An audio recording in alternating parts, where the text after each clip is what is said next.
was standing at the front of my third grade classroom, mid-sentence explaining long division, when the world tilted sideways, and the next thing I remember is waking up on the classroom floor.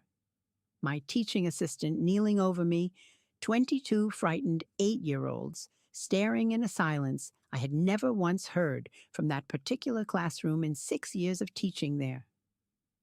That was my first grand mal seizure. At 34 years old, roughly 3 weeks after I'd recovered from what my doctors initially treated as an unusually severe flu. But that turned out, following the seizure and the extensive testing that followed, to have actually been viral encephalitis, an inflammation of the brain that, in my specific case, left behind scar tissue in a region of my temporal lobe that would go on to become the source of recurrent seizures for years to come. My name is Holly Sutter, and I'm 39 years old. I'm an elementary school teacher in Philadelphia, and I want to tell you the whole story of the 5 years between that first seizure in front of my classroom and the day I finally found both seizure control and a body I recognized again. Because I think epilepsy's relationship with weight, particularly the significant weight gain that several common anti-seizure medications can cause, remains an under-discussed dimension of living with this condition. I weighed 140 pounds the week before that first seizure. I weighed 235 pounds 4 years later, after cycling through several different medications in search of one that would actually control my seizures.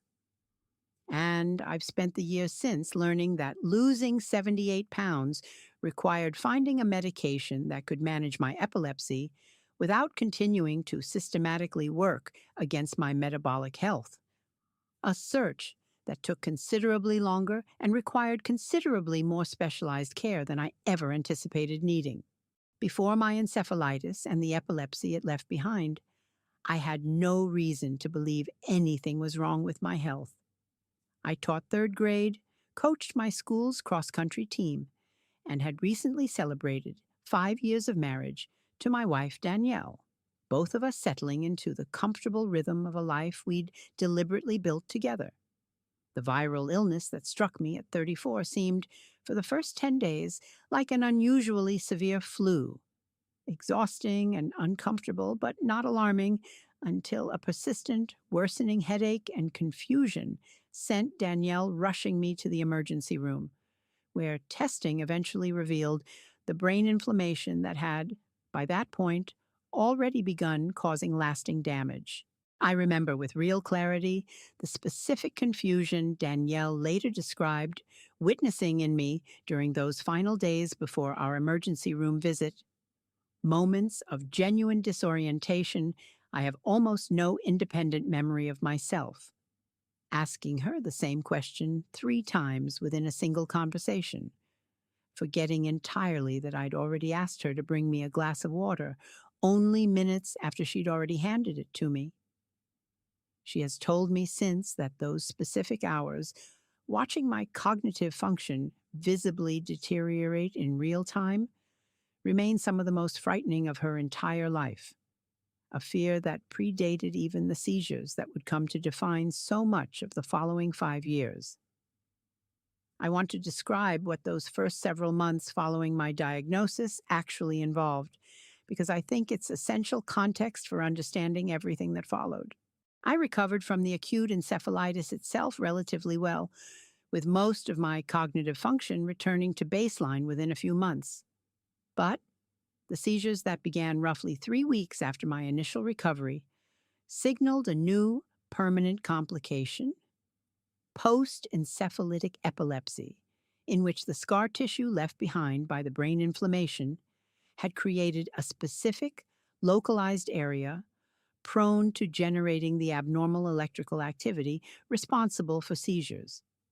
I remember the specific, disorienting grief of that particular diagnosis, sitting in Dr. Osei's office listening to her explain that this was very likely a permanent condition, that the scar tissue causing my seizures wasn't going to heal or resolve the way the rest of my brain function had over those first difficult months. I remember asking her, somewhat desperately, whether this meant seizures would simply be part of my life indefinitely, and her careful, honest answer that while the underlying scar tissue was permanent, effective medication management could, for many patients, provide excellent long term seizure control, a specific, measured hope that I clung to through the difficult months of medication trial and error that followed. My neurologist, Dr. Amara Osei, began the process of finding an anti seizure medication that could adequately control my specific seizure type, a process that, for many epilepsy patients, involves genuine trial and error, given how individually variable both effectiveness and side effects can be across the many different available medications. My first medication provided only partial seizure control, still allowing occasional breakthrough seizures roughly every 2 months, alongside significant sedation that made functioning through a full teaching day genuinely difficult. I want to describe what those 8 months of partial seizure control actually felt like, because I think it's important context for understanding why I later accepted my second medication's significant weight related side effects with so little initial resistance. Each of those unpredictable, roughly bi monthly seizures during that first medication trial required a mandatory reset of my driving privileges under Pennsylvania's specific seizure free waiting period requirements, meaning I spent nearly that entire 8 months unable to drive at all, dependent on Danielle and colleagues for transportation to and from school, a level of lost independence that felt, at 34 years old, genuinely devastating on top of the fear and physical exhaustion the seizures themselves produced. The medication switch that finally effectively controlled my seizures, a mood stabilizing anti seizure medication that Dr. Osei prescribed roughly 8 months after my initial diagnosis, brought genuine life changing relief from the seizures themselves, allowing me to return to driving after the mandatory seizure free waiting period and to resume most of my previous activities with real confidence. What Dr. Osei explained honestly, though perhaps without fully conveying the eventual scale of the impact, was that this particular medication carried a well documented risk of significant weight gain and appetite increase for many patients. I remember specifically the appointment where Dr. Osei first prescribed this new medication, describing its weight related side effects in what felt, at the time, like a fairly brief general mention amid a much longer conversation focused primarily on its strong efficacy data for my specific seizure type. I remember genuinely, honestly not registering the full significance of that particular warning, so consumed by hope for actual seizure control after 8 exhausting, frightening months without it that a mention of possible weight gain felt, in that specific moment, like an entirely acceptable price to pay for whatever relief this new medication might provide. I want to talk honestly about what happened to my weight over the following 3.5 years on this medication, because I think it illustrates something important about the specific trade off many epilepsy patients navigate between seizure control and other significant health considerations. The medication produced a rapid, significant increase in my appetite alongside metabolic changes that made weight management genuinely more difficult than it had ever previously been. A pattern I experienced alongside the enormous, understandable relief of finally reliably controlling seizures that had, for 8 months, made me afraid to be alone with my own students. By 18 months on this medication, I weighed 189 pounds, and by 3.5 years, I weighed 235 pounds, a 95-pound increase from my pre-epilepsy weight, alongside developing early markers of insulin resistance that my primary care doctor flagged during a routine physical, prompting the beginning of a more comprehensive conversation about whether my current medication regimen genuinely represented the best available balance between seizure control and my overall metabolic health. I want to describe, honestly, the specific texture of those 3.5 years of weight gain because I think it illustrates something important about how gradual medication driven changes can accumulate largely below a patient's conscious awareness. The weight gain itself never felt dramatic on any single week or month, simply a slow, steady climb accompanied by a genuinely increased appetite that felt most days less like a psychological craving and more like a persistent, physiological hunger that resisted the kind of willpower based management I might have applied to ordinary overeating. I remember Danielle gently mentioning around the 2 year mark that my clothing size had changed considerably, a comment I received without much alarm at the time. Genuinely more focused on gratitude for my continued seizure freedom than any real concern about my changing body. I want to be honest that for those 3.5 years, I largely accepted this weight gain as simply the unavoidable price of staying seizure free, a trade off that felt, given how frightening my pre medication seizures had been, entirely worth accepting without much question. It was only when my primary care doctor's concern about my developing insulin resistance prompted a more thorough conversation that I began seriously exploring whether alternative options might exist. That conversation led me to a specialist appointment with an epileptologist, a neurologist with additional subspecialty training specifically in epilepsy management, named Dr. Elena Castellano, who reviewed my full seizure history and current medication, alongside my emerging metabolic concerns with a level of comprehensive attention that felt genuinely different from my previous, excellent but more generalist neurological care.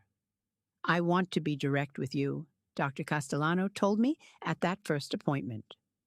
Your current medication has done an excellent job controlling your seizures, and I don't want to suggest we make any change without extremely careful planning. But I also want you to know that several newer anti-seizure medications have emerged in recent years with meaningfully different metabolic profiles, some carrying considerably less weight-related risk while still offering strong seizure control for patients with your specific seizure type. I think it's worth exploring whether we can find an option that protects both dimensions of your health more effectively than your current regimen. Dr. Castellano spent considerable time in that same appointment walking me through the specific landscape of anti-seizure medication development, explaining that the field had genuinely advanced significantly, even in the years since my own original diagnosis, with newer options offering targeted mechanisms of action that could achieve strong seizure control through pathways less directly tied to the specific appetite and metabolic disruption my current medication produced. This isn't about your current medication being wrong or outdated in some general sense, she clarified. It's about the field having genuinely more individualized options available now than existed even a few years ago. And I think you deserve to know those options exist before simply accepting your current trade-off as permanent.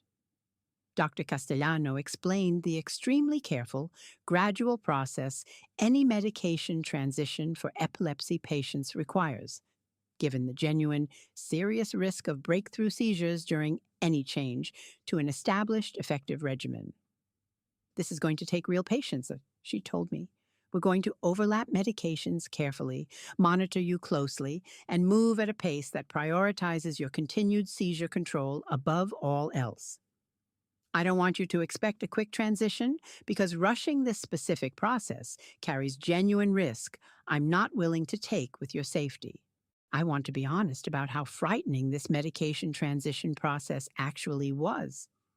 Given how completely my previous 8 months of uncontrolled seizures had shaped my fear around any change to a regimen that had, for 3.5 years, kept me reliably seizure-free. About 6 weeks into the gradual transition process during the specific overlap period between medications, I experienced a breakthrough seizure, my first in over 3 years. A genuinely terrifying setback that occurred while I was home alone, Danielle finding me disoriented on our kitchen floor when she returned from work that evening. I called Dr. Castellano the next morning, shaking, questioning whether we should abandon the entire transition and simply return to my previous medication despite its metabolic costs. This is a real serious setback, and I understand completely why it's frightening, she told me. But a single breakthrough seizure during a carefully managed transition period is a different situation than your original 8 months of poor control. I want to adjust our timeline, slow the transition down further, and add some additional safety precautions during this specific window, rather than abandoning the entire process. I believe we can still reach a good outcome, but I understand if you need more time to feel confident about that. That breakthrough seizure happened at home alone, exactly the specific scenario I had spent 5 years genuinely fearing since my very first seizure in front of my classroom. I remember waking up on our kitchen floor, disoriented and confused in the specific way I now recognized from previous seizures. Danielle's face above me flooded with a fear I recognized immediately, having seen versions of that same expression several times before during my earlier period of poor seizure control. I remember the specific, crushing disappointment once my confusion cleared enough to fully register what had happened, certain, in that immediate moment, that I had made a genuine mistake agreeing to any change to a medication regimen that had, for over 3 years, kept me reliably safe. At Dr. Castellano's suggestion, alongside continuing the more carefully paced medication transition, I began working with a therapist named Priya Anand, who specialized in what's sometimes called ictal anxiety, the specific fear of seizure recurrence that develops in many epilepsy patients, particularly following a frightening breakthrough seizure like the one I'd just experienced. What you're feeling right now is an incredibly common, well-documented response, she told me. The fear itself deserves treatment, separate from but connected to the medical management of your actual seizure risk. I remember the specific relief of my first appointment with Priya, finally sitting across from a professional who immediately, without extensive explanation, understood the exact particular texture of fear I'd been carrying largely alone for years. I want you to know that what you're experiencing has a genuine recognized clinical name, and it's extremely common among people managing seizure disorders, she told me in that first session. You're not being irrational or overly dramatic. This is a well-documented psychological response to living with genuine, ongoing unpredictability about your own brain's activity.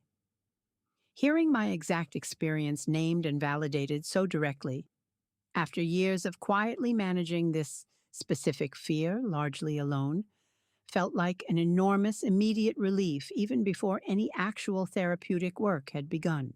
I want to describe the specific psychological terrain of living with epilepsy that I don't think most people fully understand, because I think it's essential context for understanding how comprehensive my eventual recovery needed to be. Beyond the seizures themselves, I had spent nearly 5 years managing a specific chronic anxiety around unpredictability, the fear of a seizure occurring while driving, while alone with my students, while swimming, while doing any of the countless ordinary activities that suddenly carried genuine risk, given my condition. This anxiety, largely unaddressed by my previous neurological care, which had focused, understandably, on the seizures themselves rather than their psychological aftermath, had contributed significantly to my comfort eating patterns, alongside the medication's direct metabolic effects. I remember specifically a particular teaching day roughly 2 years into my condition, standing in front of my classroom mid-lesson and experiencing a brief, unrelated moment of lightheadedness, likely simple dehydration on an unusually warm September afternoon, and feeling my entire body flood with a specific, disproportionate terror that I was about to seize again in front of my students. a fear so intense I had to excuse myself to the hallway for several minutes to compose myself before returning to finish the lesson. That specific incident and the dozens of similar false alarms that punctuated my daily life over those years produced a level of chronic background vigilance that I now understand as its own genuine psychological toll, separate from but deeply connected to the actual seizures themselves.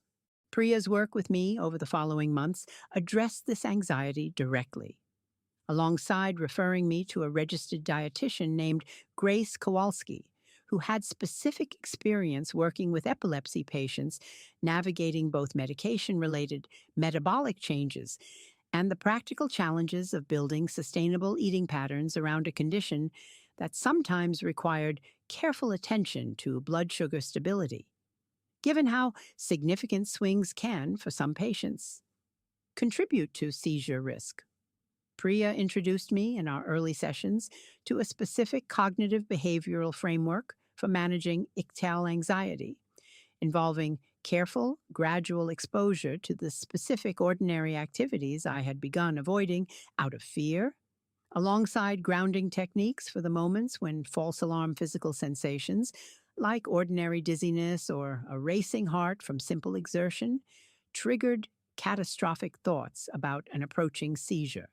I want to help you build the ability to distinguish between genuine warning signs, which your neurologist can help you learn to recognize, and ordinary bodily sensations that your anxious brain has started misinterpreting as danger, she explained.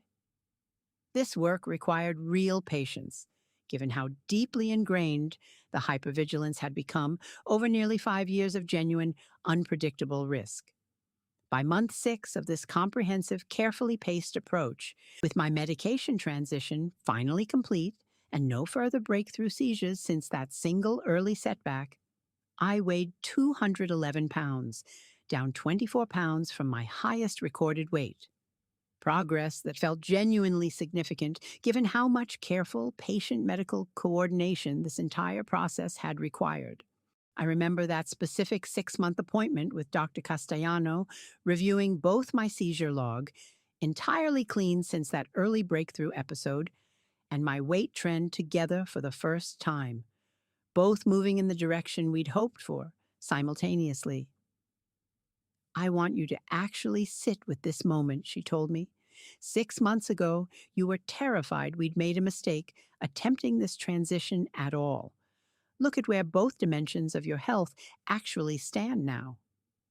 Her specific framing, inviting me to hold both the fear of that early setback and the genuine progress that followed it simultaneously, helped me build a more realistic, resilient understanding of what this kind of complex medical journey actually required. At Grace's suggestion, around month 8, I began attending a modified exercise program specifically designed for epilepsy patients, taught by an instructor named Carol Whitfield, who understood the specific safety considerations epilepsy requires, including careful attention to hydration and temperature regulation, since both dehydration and overheating can, for some patients, increase seizure risk.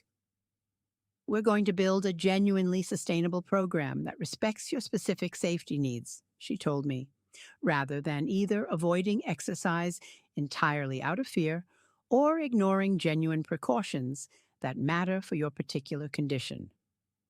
Carol's own history included nearly 15 years of managing epilepsy herself, giving her a specific, lived understanding of exactly the balance I was trying to strike between genuine safety precautions and avoiding the kind of complete activity restriction that fear alone might otherwise produce.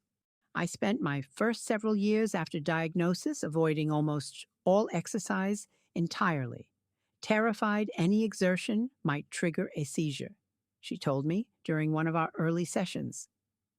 It took real work with my own medical team to understand which precautions were genuinely necessary, like proper hydration and avoiding extreme heat, versus which restrictions I'd simply imposed on myself out of undifferentiated fear rather than actual medical guidance. Her specific, hard won distinction between genuine precaution and fear driven avoidance became an important framework I returned to often throughout my own exercise program. By month 12, I weighed 189 pounds, a total loss of 46 pounds from my highest recorded weight. And Dr. Castellano, reviewing my seizure control and metabolic markers together, confirmed that my new medication was providing equally effective seizure control as my previous regimen. Now over a year seizure-free, beyond that single early breakthrough episode, while my insulin resistance markers had fully normalized alongside the weight loss.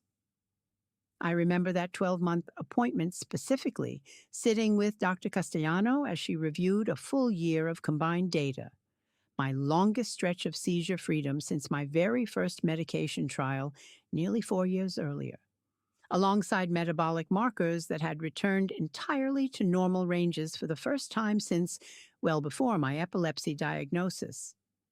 "This is exactly the outcome I was hoping we could find for you," she told me. "Genuine, reliable seizure control, without asking your metabolic health to continue paying the price for it."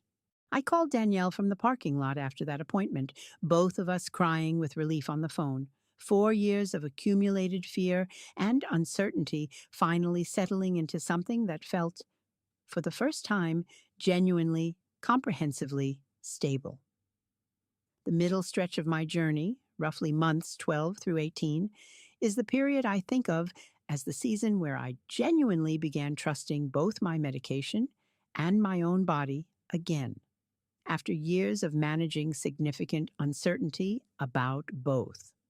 There was a significant setback in month 14 when a demanding stretch at school, combined with genuine sleep disruption during a particularly stressful parent-teacher conference period, triggered a specific, frightening return of pre-seizure warning signs, what neurologists call an aura, though this particular episode didn't progress to a full seizure. I called Dr. Castellano immediately, rather than the isolated fear that might have once preceded reaching out. Sleep disruption and significant stress are well-documented seizure triggers for many patients, she reminded me. An aura without progression to a full seizure actually demonstrates your current medication working effectively, catching and containing what might otherwise have become a breakthrough event. That reframe, alongside specific guidance from Priya about managing the resurgent anxiety this episode triggered, helped me navigate that stressful period without the complete derailment such a frightening warning sign might have once produced. By month 18, once that stressful stretch had stabilized, I weighed 172 pounds, a total loss of 63 pounds from my highest recorded weight, and my relationship with both my epilepsy management and my own body had developed a level of genuine trust I hadn't experienced since well before my original diagnosis. I reached 162 pounds in month 22, a weight chosen collaboratively with Grace based on my body's actual metabolic functioning and continued seizure control rather than any external standard. 22 pounds above my pre-epilepsy weight, but built around a body genuinely, comprehensively better managed than at any point in my 5 years living with this condition. I remember that specific 22-month appointment with Grace, reviewing nearly 2 years of combined data, the weight loss, the sustained seizure freedom, the resolved metabolic markers, feeling a specific, quiet pride at how comprehensively different this outcome felt from the exhausted resignation I'd once carried about simply accepting weight gain as the unavoidable price of staying seizure-free. I keep thinking about the version of me sitting in that first appointment with my second medication, so relieved to finally have seizure control that a mention of possible weight gain barely registered. I told Grace, "I wonder if I would have made different choices if I'd understood back then exactly how significant that trade-off would eventually become." Grace nodded thoughtfully. "I think that's a genuinely common experience for patients facing a frightening, uncontrolled condition," she said. You made the best decision available to you with the information you had at the time. What matters now is that you found your way to better information and you used it. What I actually want you to understand, if you take nothing else from my story, is that anti seizure medication weight gain is a genuine, well documented medical issue that deserves the same rigorous, specialized attention as seizure control itself, not simply an unavoidable trade off. Patients are expected to silently accept indefinitely. I learned that ictal anxiety, the specific fear of seizure recurrence, is real and deserves dedicated therapeutic treatment, separate from but connected to medical seizure management. And I learned, most importantly, that finding the right comprehensive care sometimes requires seeking out subspecialty expertise beyond excellent but more generalist initial treatment. Today, I'm 39 years old, 5 years into managing epilepsy, and just over 2 years into this specific comprehensive approach to my overall health. I remain seizure free on my current medication, and I still see Dr. Castellano regularly for ongoing epilepsy management, alongside Priya for continued anxiety support, and Grace for nutritional guidance built specifically around my particular medical needs. Danielle and I recently celebrated our 10th wedding anniversary, and she told me during a quiet dinner at home that watching me build this comprehensive, careful recovery over the past 2 years had taught her something about patients she hadn't fully understood, even during our hardest early years managing my initial diagnosis. I used to think supporting you meant just being there during the scary moments, the actual seizures, the hospital visits, she said. This taught me it also means supporting the slower, less dramatic work of finding genuine, comprehensive solutions, even when that process takes far longer and involves more careful, incremental steps than either of us initially wanted. I don't think either of us fully anticipated, marrying each other a decade earlier, exactly what kind of partnership our marriage would eventually require, or how genuinely proud we would each become of watching the other build it. If you are watching this and you manage epilepsy or any seizure disorder and have experienced significant medication related weight gain, I want to leave you with the things I wish someone had told me clearly during those first 3.5 years, before I spent so long accepting metabolic harm as simply the unavoidable price of staying seizure free. First, please ask your neurologist directly whether newer medication options with different metabolic profiles might be appropriate for your specific seizure type, and consider seeking a subspecialty epileptologist if your general neurologist doesn't have this specific comparative expertise readily available. Second, ictal anxiety, the specific fear of seizure recurrence, is real, common, and deserves dedicated therapeutic treatment, not simply something to silently manage alongside your medical care.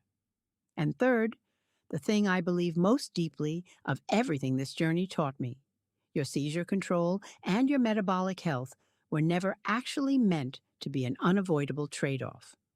With the right specialized care and genuine patience for a careful, gradual process, both are often achievable together.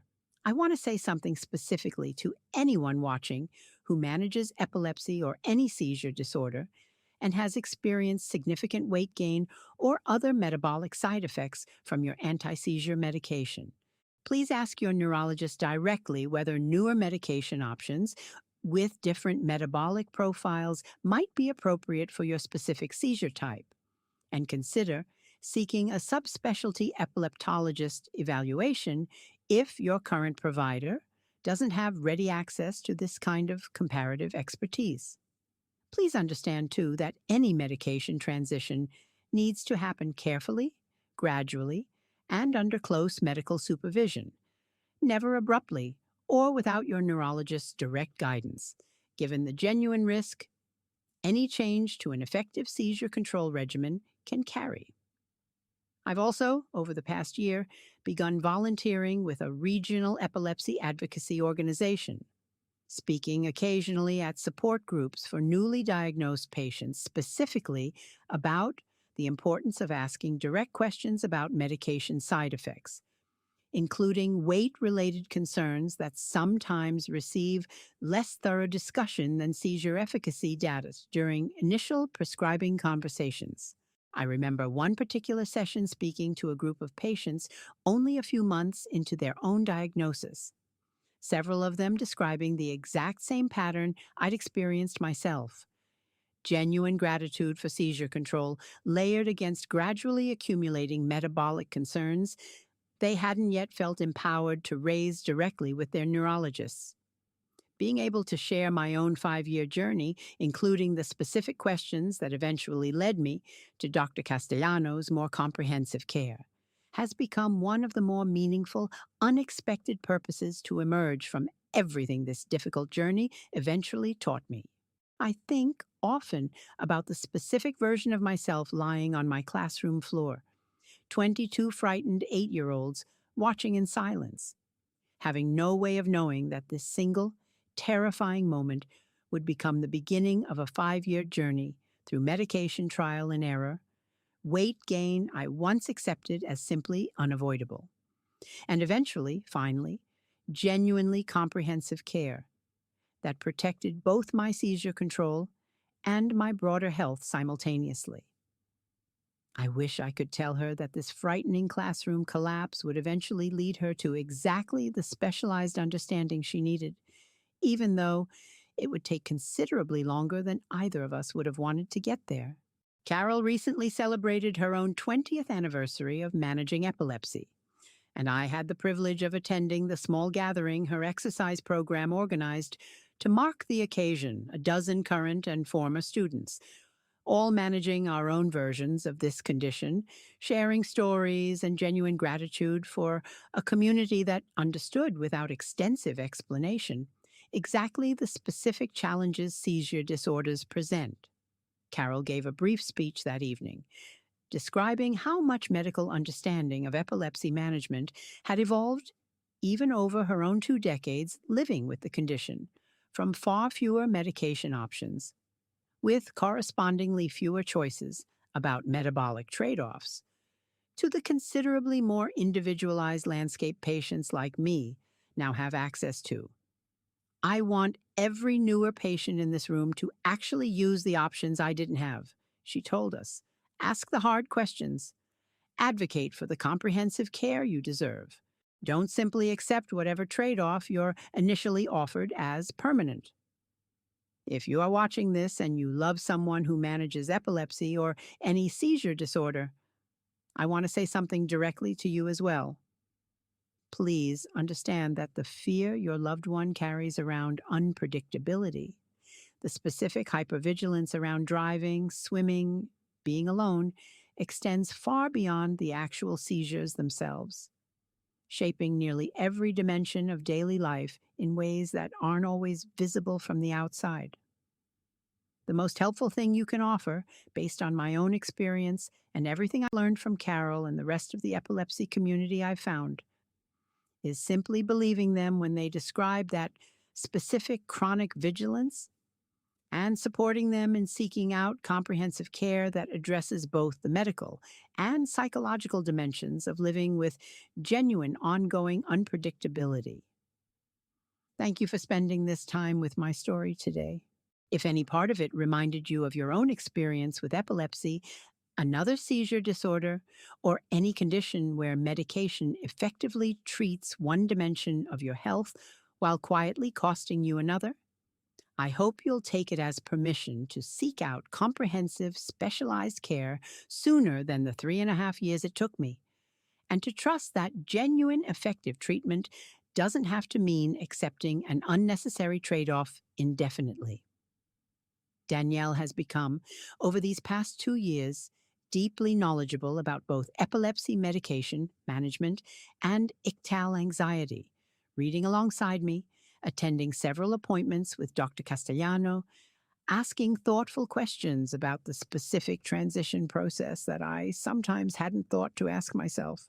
She told me recently that she wished she'd pushed harder years earlier to ask more direct questions about my original medication side effects, rather than simply trusting that our excellent but more generalist initial neurological care had already considered every available option. I think we were both so relieved to finally have seizure control that we stopped asking whether it was genuinely the best available option, rather than simply the first one that worked, she admitted. I told her, honestly, that I didn't think either of us had any reason, at the time, to suspect a subspecialty epileptologist might offer meaningfully different options than our excellent general neurologist, but that I deeply appreciated the specific, informed partner she had become in this later, more comprehensive chapter of my treatment. I still keep a detailed seizure log, a practice Dr. Castellano recommended from our very first appointment, tracking not just the seizures themselves, but sleep patterns, stress levels, and any other factors that might offer useful information about my specific triggers over time. What began as a purely medical tracking tool has become, over these past 2 years, something closer to a broader record of my own comprehensive well being, a specific, tangible document of exactly how far this journey has traveled since those chaotic early months of poor seizure control and the years of accepted metabolic trade off that followed.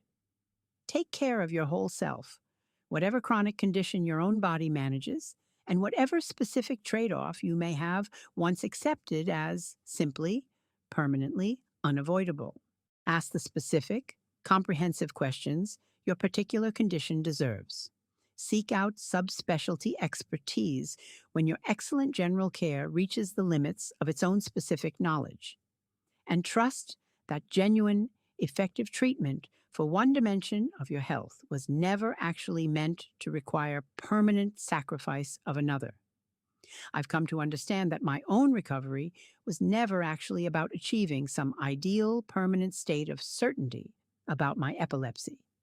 A certainty no neurologist, however skilled, could genuinely promise anyone managing a seizure disorder.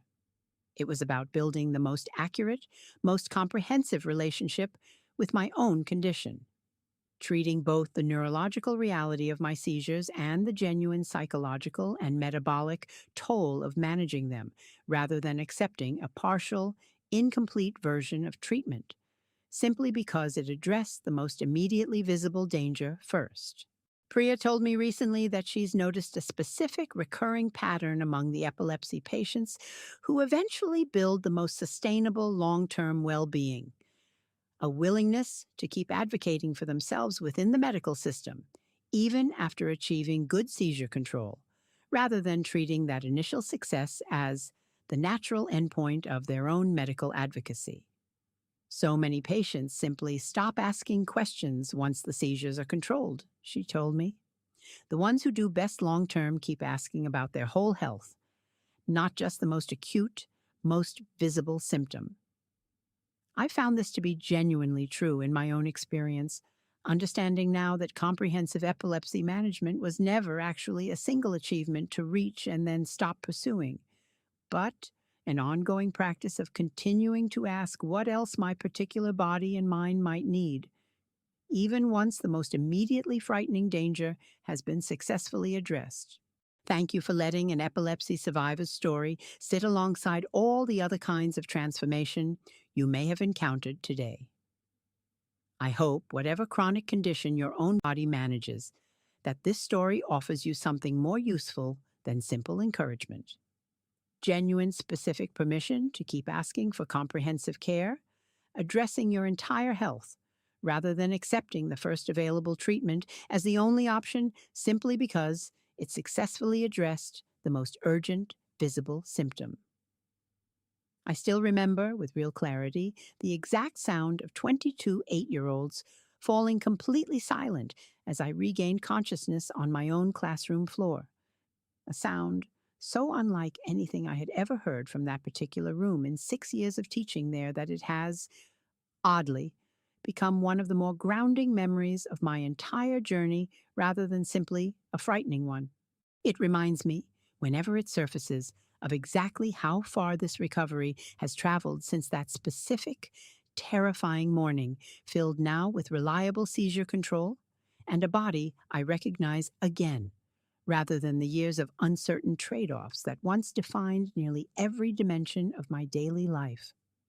Grace, my dietitian, told me once that she considers epilepsy patients navigating medication related weight gain to be some of the most resilient clients she's ever worked with professionally, simply by virtue of having survived years of accepting a genuinely difficult trade off without complaint, prioritizing their own basic safety and their family's peace of mind above their own metabolic health, for as long as that trade off felt like the only available option. You didn't complain for 3.5 years, she told me. That's not weakness.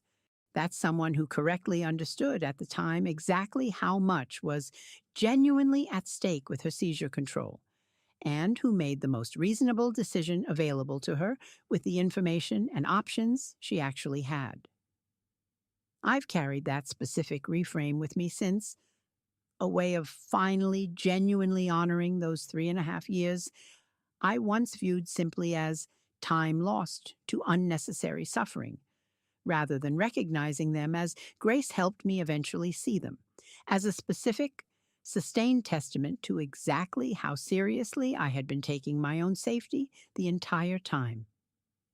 My teaching assistant from that original classroom incident, a woman named Sarah, who has since moved to a different school district, reached out to me last year after hearing through mutual colleagues about my ongoing epilepsy advocacy work, telling me she still thinks, occasionally, about that specific morning and wondering how the following years had unfolded for me. I told her the full story, the medication struggles, the weight gain, the eventual comprehensive treatment that finally addressed both dimensions of my health together.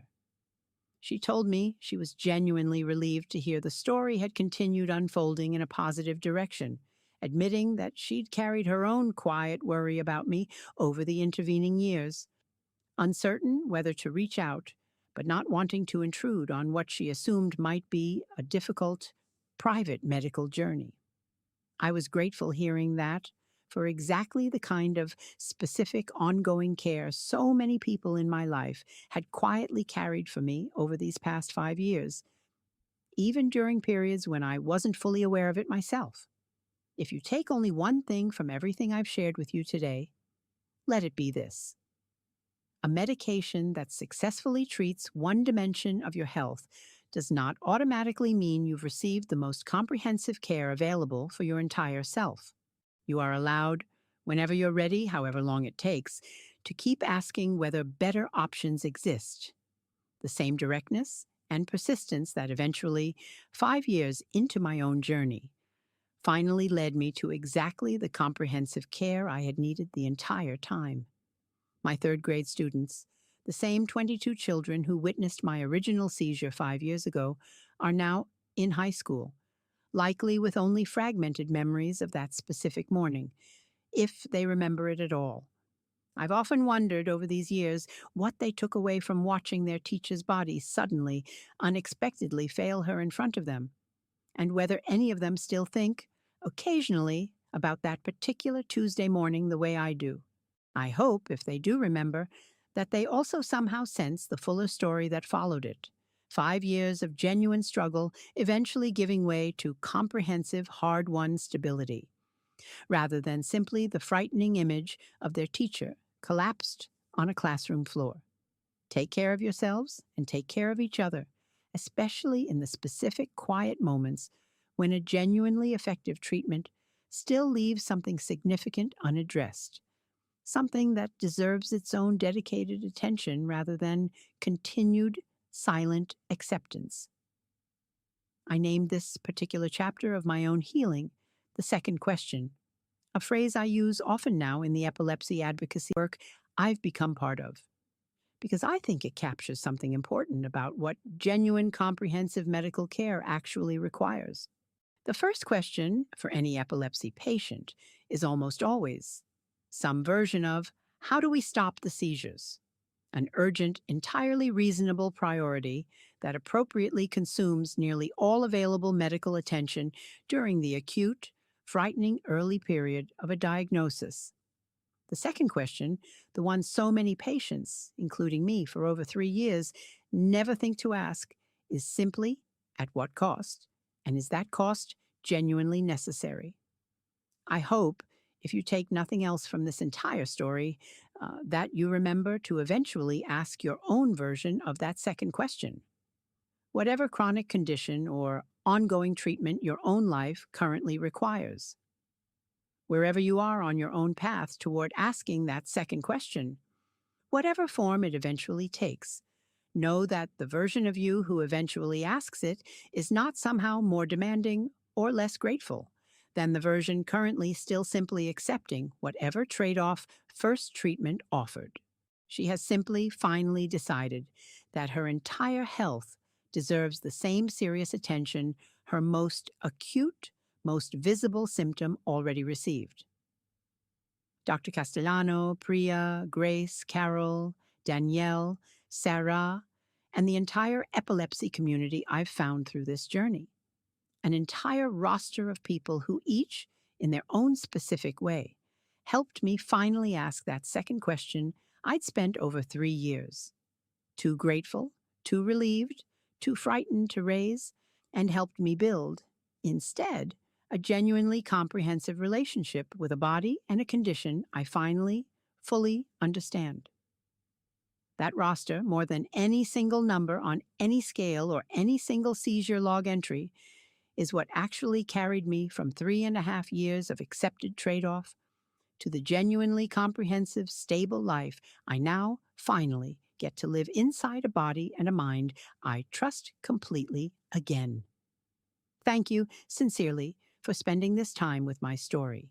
I want to leave you with one final specific image from this entire 2-year journey. Standing in front of my current classroom last month, mid-lesson, entirely unremarkable, no seizure, no fear, simply teaching long division to a new group of 8-year-olds, the exact same way I was teaching 5 years ago, the morning everything changed. That specific ordinary moment, ordinary in a way I once genuinely believed I might never experience again, is what this entire 2-year comprehensive recovery has actually been building toward, and what I hope, genuinely, becomes available to every single person, watching, who recognizes even a small piece of their own story reflected in mine. Take gentle, patient care of yourselves tonight and of each other, especially the ones among us quietly carrying a genuine trade-off they've never fully questioned, simply because the most urgent, most visible danger was successfully addressed first. Every year, on the anniversary of that original classroom seizure, I send a short message to Sarah, my former teaching assistant, simply thanking her for the specific, calm competence she showed that terrifying morning, staying with me on the floor, keeping our students calm, calling for help with a clarity I've since learned isn't always automatic during genuine emergencies. She's told me more than once that my messages are part of why she pursued additional emergency response training in the years since, wanting to be even more prepared if she ever finds herself in a similar situation again with a different student or colleague. It's a small, ongoing correspondence, once a year, between two people whose single, difficult morning together changed the entire remaining trajectory of both our understanding of what genuine, calm support in a crisis actually looks like.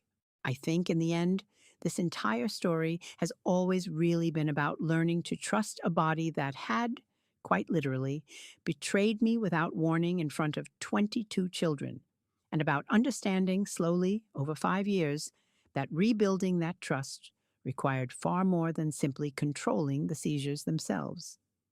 It required genuine, comprehensive attention to every dimension my epilepsy had touched. The metabolic cost of the medication that saved me, the psychological weight of years spent bracing for unpredictability, and the specific, patient work of finding a medical team willing to treat my entire self rather than simply the most acute, most visible symptom.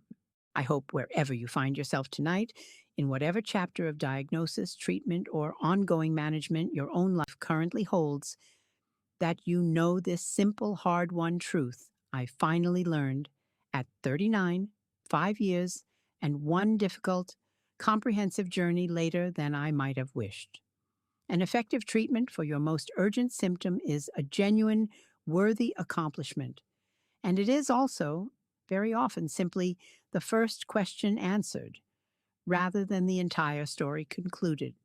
Wherever your own journey currently stands, I am genuinely, sincerely rooting for you and for the specific, comprehensive care your own body and mind deserve, beyond whatever first, urgent question first brought you into treatment.